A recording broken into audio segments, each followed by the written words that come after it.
Garcu di sini. Nah, kali ini seperti biasa kita akan bahas sangat lengkap untuk One Piece chapter 1094 ini. Seperti biasa, karena yang namanya review itu bukan recap ya. Jadi di sini kita tidak murni hanya mengulang atau membacakan isi chapter secara berurut saja, tapi juga kita akan sedikit menganalisis lebih dalam dari page per page-nya dan panel per panelnya. Yang pastikan kalian tonton sampai habis ya, agar tidak ada informasi yang miss dan juga setengah-setengah. Serta buat yang belum, jangan lupa untuk subscribe dan nyalakan bel notifikasinya. Nah, tapi sebelum masuk ke bahasan chapter, kebetulan video ini yang rilis tanggal 6 Oktober dan seperti yang kalian tahu, di anime One Piece kemarin akhirnya sudah diperlihatkan wajah ganteng dari Shogun terbaru Wano Kuni kita alias Momono Masum, yang cukup hebat juga ya, dimana pihak Toei mereka ngepasin karena tanggal 7 Oktobernya adalah ulang tahun dari Momonosuke ini. Dan seperti biasa di edisi spesial ulang tahun ini, kami dari Devil Nomi bersama dengan DNA Merchandise akan merilis desain baru untuk The Great Shogun of Wano Kuni, yaitu dari Kozuki family ini,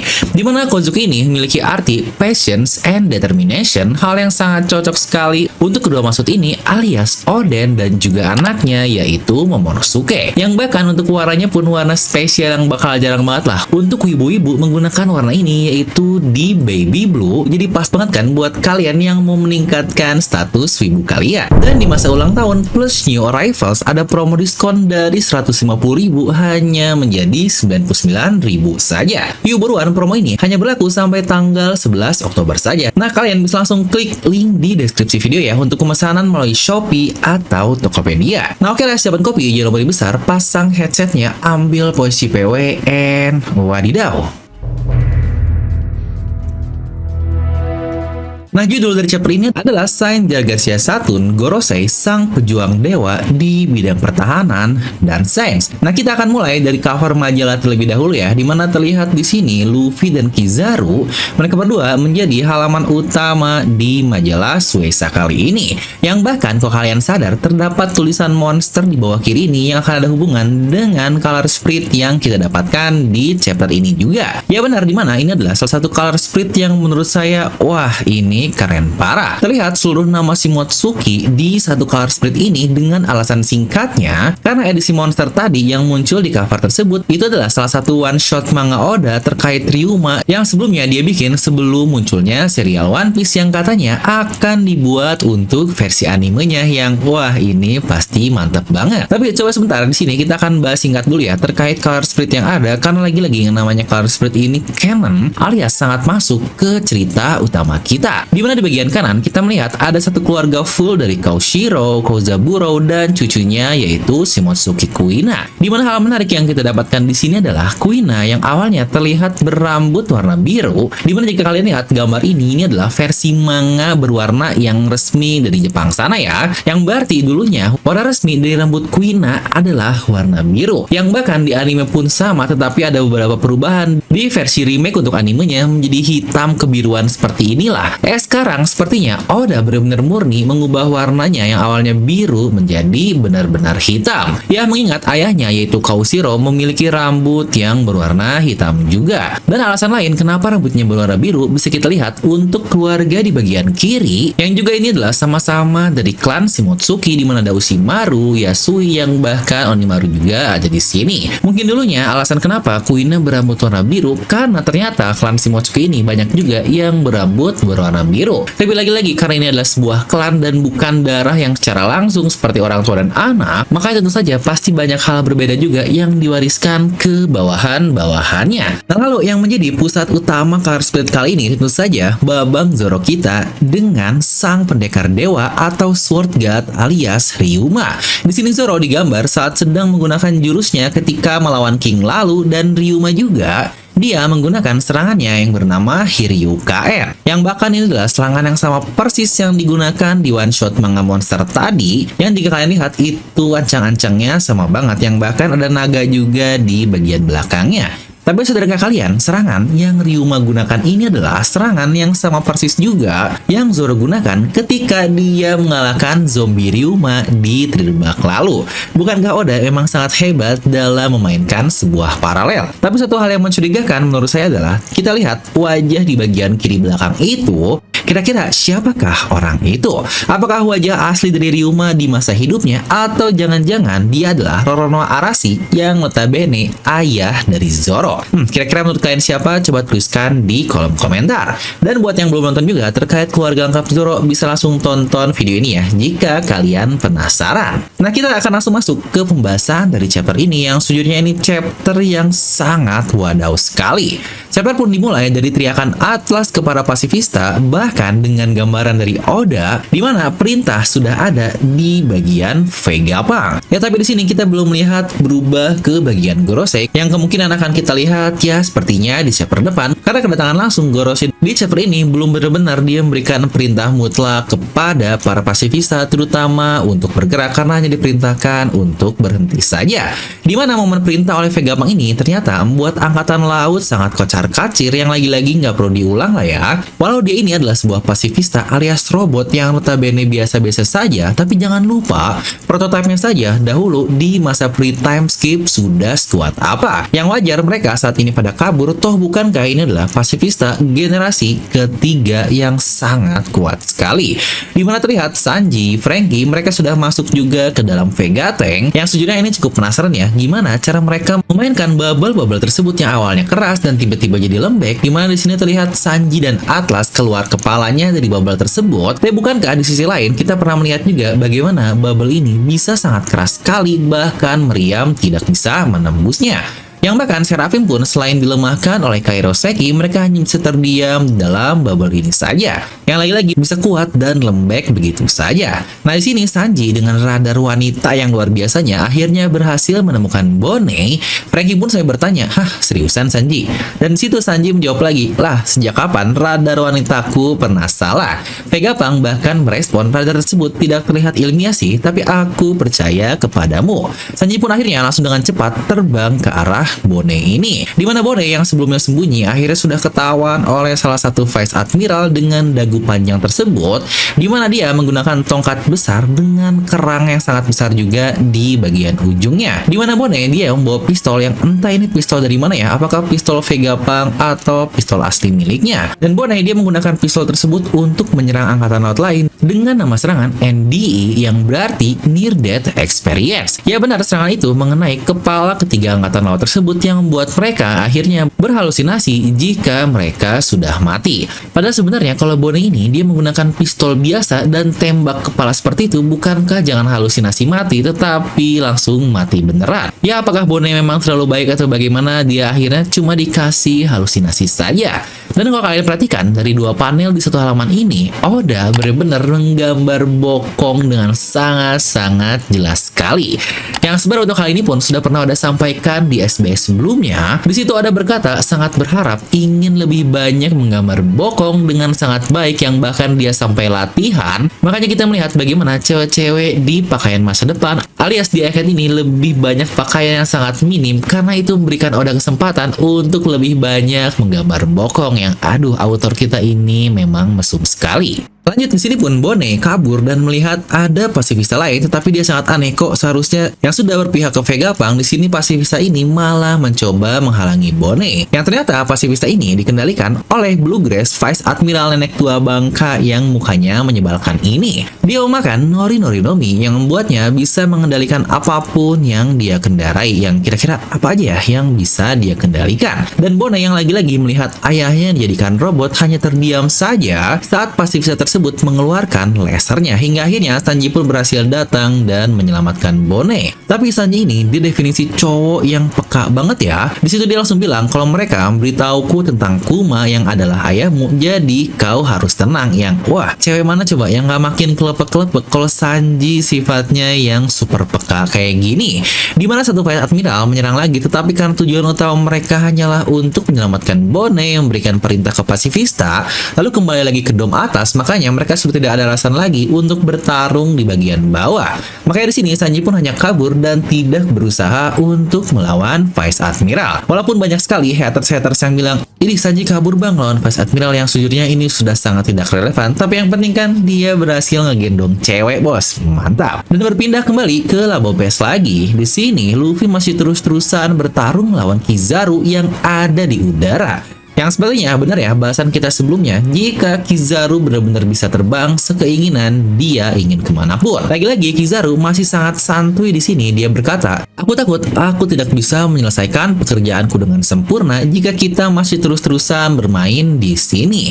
Dan Luffy pun menjawab, nah sebenarnya itulah alasanku untuk menghalangiku karena itu sudah menjadi tugasku. Yang terlihat di mana keduanya sudah cukup pencapaian, tapi Kizaru tiba-tiba terbang lagi ke arah Vegapunk dengan sangat cepat. Alasan untuk Luffy bisa terbang pun cukup jelas ya. Di sini dia berlari di udara layaknya kartun seperti biasa. Dan tepat pada saat itu, mereka orang-orang kuat seperti merasakan ada aura yang kuat yang datang di pulau ini, yang bahkan Kizaru pun sampai merespon, lalu juga Zoro pun bilang, apa ini? Di sini Lucci pun merasakan hal yang sama sambil kaget, dan Jinbei yang bilang, apa-apaan aura yang aneh ini.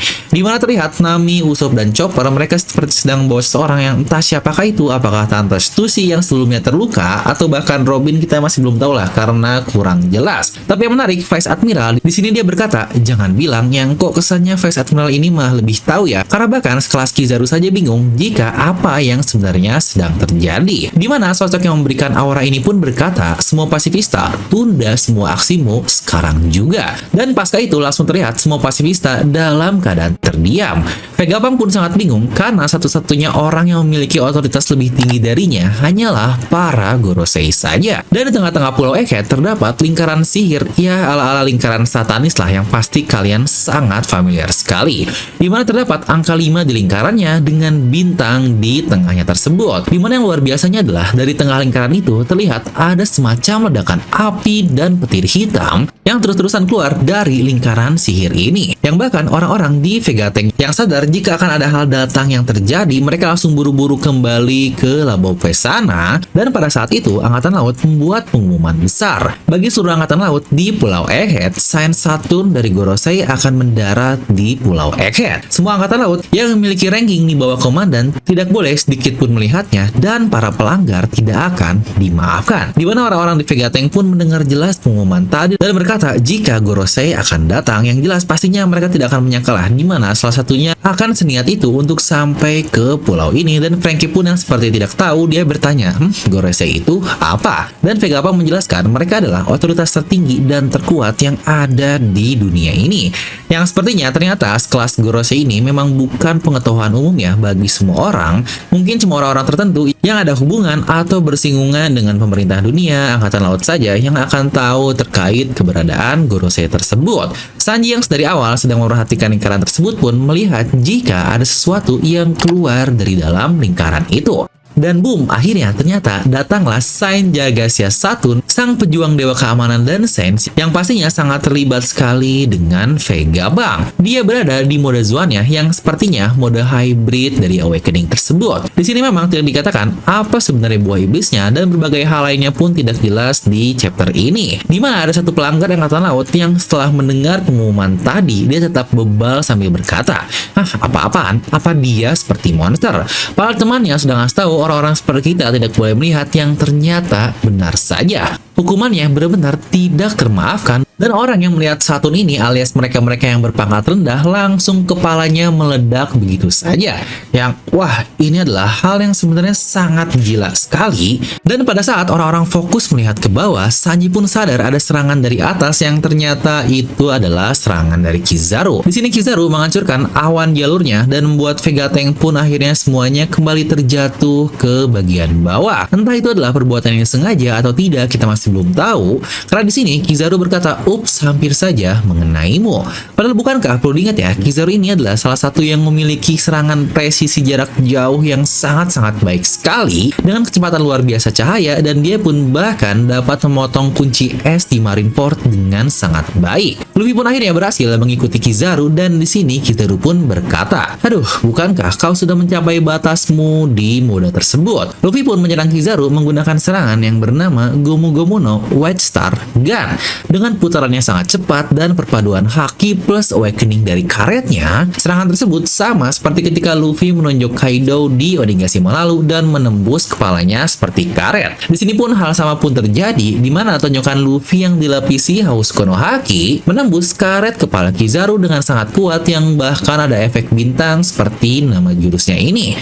Dimana terlihat Kizaru pun sangat kaget karena tidak menyangka serangannya mungkin sekuat itu. Bahkan sampai ada 3 tanda seru yang dikeluarkan oleh Kizaru ini, yang bahkan dia pun berkata dalam hati setelah menerima serangan tersebut, ini sangat buruk sekali. Hal yang bukankah sama persis sekali yang Lucci katakan setelah menerima tonjokan dari Luffy di mode Gear 5-nya juga, yang sepertinya tonjokan full karet gini dampaknya sangat luar biasa ya. Kizaru pun akhirnya terhempas oleh serangan Luffy dan Luffy pun sudah mencapai batasnya di mode Nika dan kembali berubah ke mode tuanya lagi. Di sini Saturn melihatnya terjatuh di bagian atas sambil berkata, Nika. Nah, di mana di chapter ini kita masih belum tahu ya apa dampak dari tonjokan tadi, apakah akhirnya Kizaru berhasil dikalahkan atau tidak, tetapi satu hal yang jelas, Luffy sudah mencapai batasnya. Tapi sebenarnya ada satu plot hole yang saya rasa cukup aneh di sini, yaitu ketika Luffy mengejar Kizaru sampai ke bagian bawah, bukankah seharusnya dia akan terkena lagi laser dari Frontier Dome juga dong? Ingat di chapter ini kita melihat keadaannya sudah 100% untuk Frontier Dome ya, tetapi Luffy biasa-biasa saja ketika menyerang Kizaru. Yang apakah Oda lupa untuk mematikan hal ini atau bagaimana? Ya, lagi-lagi kita perlu menunggu untuk jawabannya. Dan chapter pun ditutup dengan double page luar biasa saat Vega Tank terjatuh tepat di depan Saint Saturn, yang dia pun masih berada di mode Zoan-nya. Yang terlihat di sini dia memiliki kaki laba-laba raksasa dengan tanduk sangat besar juga, dan awan hitam mengelilingi tubuhnya seperti Awakening Zoan yang pada umumnya. Yang menarik adalah bentukannya sangat mirip sekali dengan Black Maria, yang bahkan kita melihat ada Sanji juga di depannya kan, ini seperti nostalgia di Onigashima kemarin. Dan tubuhnya pun di sini terlihat benar-benar membesar berkali-kali lipat. Perlu diingat ya, Gorosei memang lebih tinggi dari ukuran manusia normal seperti yang kita lihat saat dia disandingkan dengan Lucci, tapi di sini dia jauh lebih besar lagi. Sepertinya itu adalah boost dari Mythical Zoan yang dimakannya tersebut. Vegapunk pun terluka akibat terjatuh dari ketinggian tersebut, yang wajar lah dia sudah aki-aki. Dari sini dia berkata, Saint Saturn, I presume, yang wah ini dia masih sopan loh dalam kondisi seperti itu. Saturn pun menjawab, ternyata kau benar-benar berusaha keras ya untuk terus hidup, Vegapunk. Dimana Bone sepertinya mengingat di memorinya ada yang berkata, saya memberikan perintah Vegapunk, hilangkan semua kesadarannya secara penuh. Pastikan tidak ada sedikit pun hal yang tersisa darinya. Dan Vegapunk yang sepertinya berkata di ingatan tersebut pun menjawab, tapi jika kita lakukan itu, maka Kuma akan dan boom. Bone yang sepertinya marah besar mengambil pedang di tanah dan langsung menusuk Saturn tepat di dadanya. Yang berarti di sini apakah Bone adalah orang pertama yang berhasil memberikan luka langsung kepada Gorosei? Nah, dan seperti biasa, kita akan masuk ke bagian analisis untuk membahas lengkap hal-hal yang tidak dibahas di chapter ini plus beberapa teori ke depan ya. Dan lagi-lagi buat kalian yang memang cuma butuh review bisa langsung skip bagian analisis ini. Nah, kita akan mulai dari buah iblis yang dimiliki oleh Gorosei terlebih dahulu dong. Bukankah itu yang menjadi highlight utama kita juga di chapter ini? Pertama, untuk nama buah iblis memang belum terkonfirmasi apa di chapter ini. Jadi memang pasti akan langsung muncul berbagai teori buah iblis yang sangat mungkin untuk Saint Jagasia Saturn ini, tetapi dari bentukannya dia sangat mirip sekali dengan Gyuki atau Ushi Oni dari roh jahat yokai di kisah Jepang sana. Dimana Gyuki adalah sebuah yokai yang terkenal kejam dan biadab, yang sangat cocok juga dengan Saturn, terutama kata-katanya ketika dia bilang manusia ini cuma serangga yang bisa kembali tumbuh. Dikatakan juga jika Gyuki atau Ushi Oni mereka memiliki nafas beracun dan mereka juga memakan manusia. Yang kemungkinan ini juga akan kita lihat di kemampuan Saturn di beberapa chapter ke depannya jika benar ini adalah buah iblisnya. Maka jika dia memakan Gyuki ini, berarti ada dua kemungkinan, yaitu pertama, dia memakan Mythical Zoan Ushi Ushinomi, mengingat dia seperti kerbau dengan tanduk sapi alias Ushi, yang bahkan untuk modelnya adalah model Ushi Oni.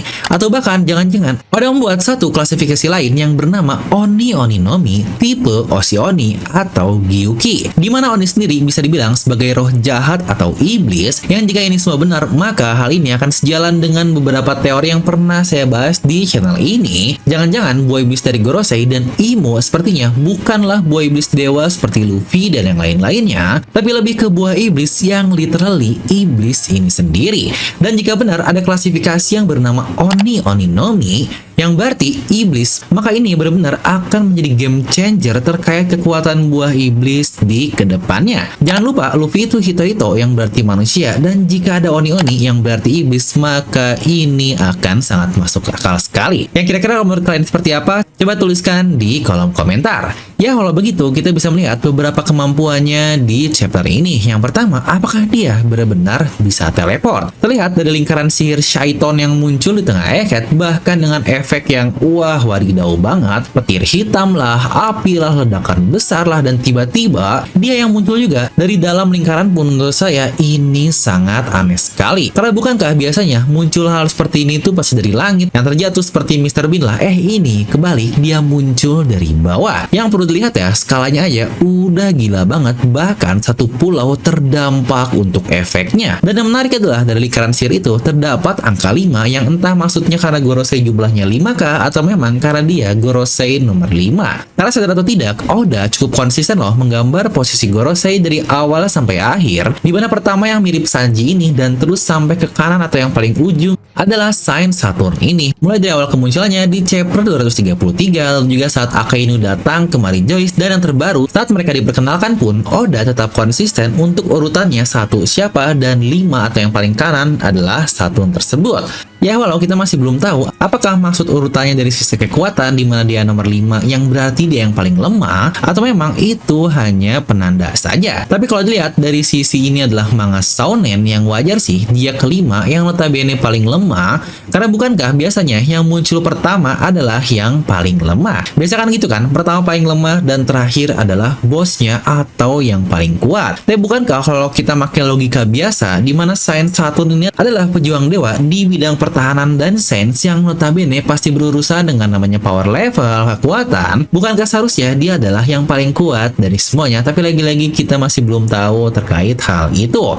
Nah, dimana jika kalian sadar, ada satu kemampuan unik yang kita lihat yang dia miliki di chapter ini juga, yang seakan-akan dia memiliki peraturan tunggal yang jika ada yang melanggarnya, dampaknya akan sangat mematikan seperti yang kita lihat di chapter ini. Dimana dia membuat peraturan, jika ada seorang angkatan laut dengan ranking di bawah komandan melihatnya, maka dia akan mendapatkan hukuman yang tidak termaafkan. Yang ternyata benar saja ketika ada seorang pelanggar, hukumannya pun benar-benar tidak termaafkan karena ya iyalah dia langsung mati. Itu pun setelah dia melihat mata Saturn dan boom, meledak begitu saja. Yang sejujurnya ini kok bisa sih seperti itu? Tiba-tiba meledak seperti itu hanya dengan melihat matanya saja. Yang apakah ada semacam kekuatan magis atau ada semacam kutukan apapun yang kita masih belum tahu? Karena jika iya, di mana di serial One Piece ini yang namanya kutukan, magic, semuanya pasti jika dilogikakan seperti One Piece itu tidak masuk akal, tapi akal bisa masuk, pastinya akan ada hubungan dengan kemampuan rahasia yang dimiliki dari mythical Zoan-nya. Nah, dimana di tengah kepanikan orang dengan wujud monster dari Gorosei ini, Bone dengan sangat nekat maju dan menusuknya.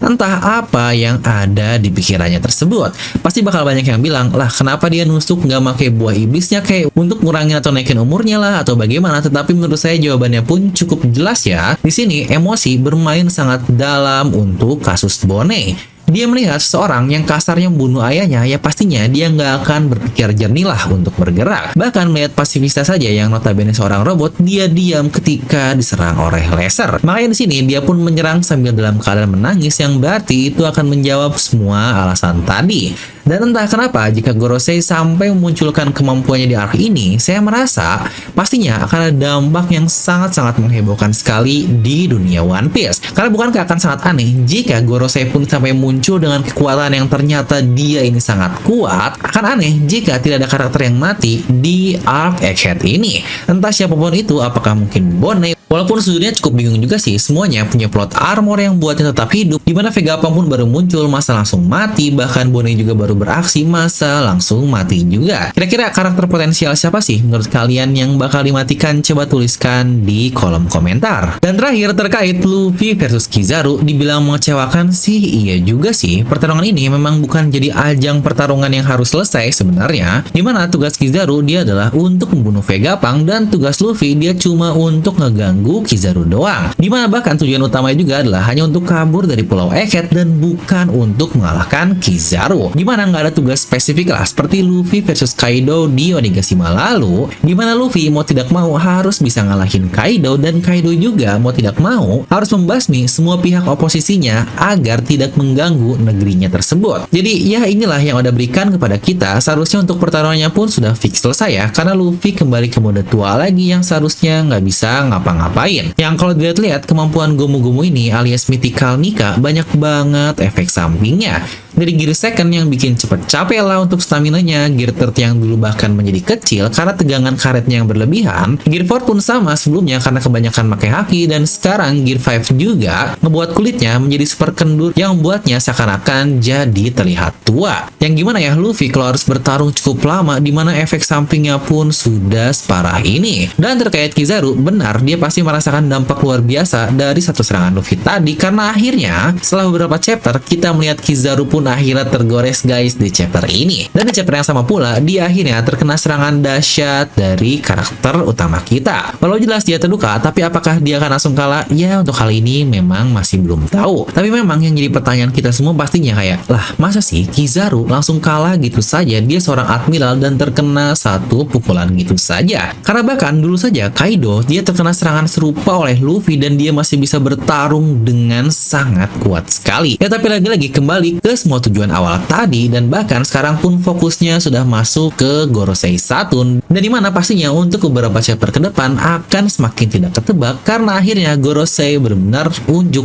gigi di Pulau Egghead. Nah dimana dengan tutupnya chapter Luffy yang ada di bawah, dimana Franky, Vegapunk, Bonnie, Sanji pun di hadapan Saturn, apalagi Bonnie udah beraksi, nggak mungkin kan Saturn bakal diem saja untuk chapter-chapter ke depannya. Tapi hal menariknya adalah sebenarnya Saturn sendiri sebelumnya dia mau ngebiarin Bonnie hidup loh karena dia masih bocah. Di sini malah Bonnie sendiri yang berulah untuk menyerang dirinya.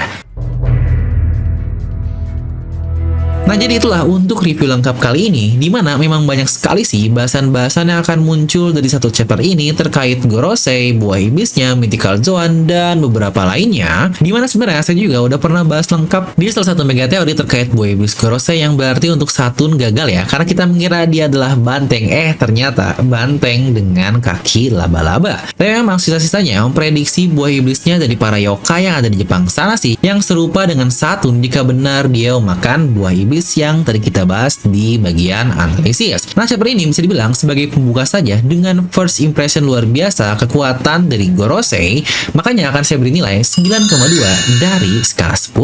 Kira-kira menurut kalian berapa? Coba tuliskan di kolom komentar. Dan untuk chapter depan, kira-kira apakah yang akan terjadi? Apakah karakter yang akan mati yang tadi saya bilang sebelumnya dia adalah Kuma yang sebelumnya kabur dari Akainu, yang akhirnya akan sampai ke Pulau Egghead, yang apakah mungkin akan membuatnya seperti di Sabon di Archipelago lalu semua orang berhasil kabur, tetapi Kuma akhirnya akan mati untuk melindungi anaknya dan orang-orang lainnya. Yang bahkan kita juga masih mendapatkan satu hal miss, yaitu ketika robot Ensign yang berhasil hidup kembali, apakah yang akan dia lakukan juga? Nah kira-kira apa prediksi kalian untuk chapter depan? Lagi-lagi tuliskan di kolom komentar. Dan karena sudah kebanyakan libur, jadi minggu depan kita tidak akan ada libur ya. Dan sebenarnya dari sisi majalah Shueisha-nya pun dikatakan mereka tidak ada lagi jadwal libur sampai akhir tahun 2023. Jadi jika One Piece nanti ada libur, maka itu adalah alasan dari Oda saja yang entah dia istirahat atau apapun, kita tidak tahu. Ya semoga minimal kembali ke jadwal semula lah ya. 3 minggu chapter, 1 minggu libur, jangan kayak kemarin lah baru 2 minggu chapter, 1 libur, jadi kesannya lebih dikit. Nah jadi coba teruskan pendapat kalian tentang chapter ini. Jangan lupa juga bantu subscribe channel Filmnomi ke 200.000 subscriber dan nyalakan bel notifikasinya agar tidak tertinggal analisis mendalam seputar One Piece. Dan buat yang mau support The Filmnomi juga bisa langsung klik super thanks buat beli kopi nih sambil bantu ngedit, atau bahkan kalian bisa langsung join membership buat dapetin stiker-stiker unik ini yang bisa di-share ke nakama lain dan badges lucu di sebelah nama kalian, cuma mulai 10.000 doang. Terus jangan lupa juga ya, kaos terbaru Momonosuke sudah bisa kalian pesan di e-commerce kesayangan kalian. Dan seperti biasa, semoga kalian terhibur dengan video ini. Like aja kalau kalian suka, dislike aja kalau suka, jangan lupa untuk subscribe dan juga share ke teman kalian. Gue The Filmnomi pamit, and I'll see you guys next time.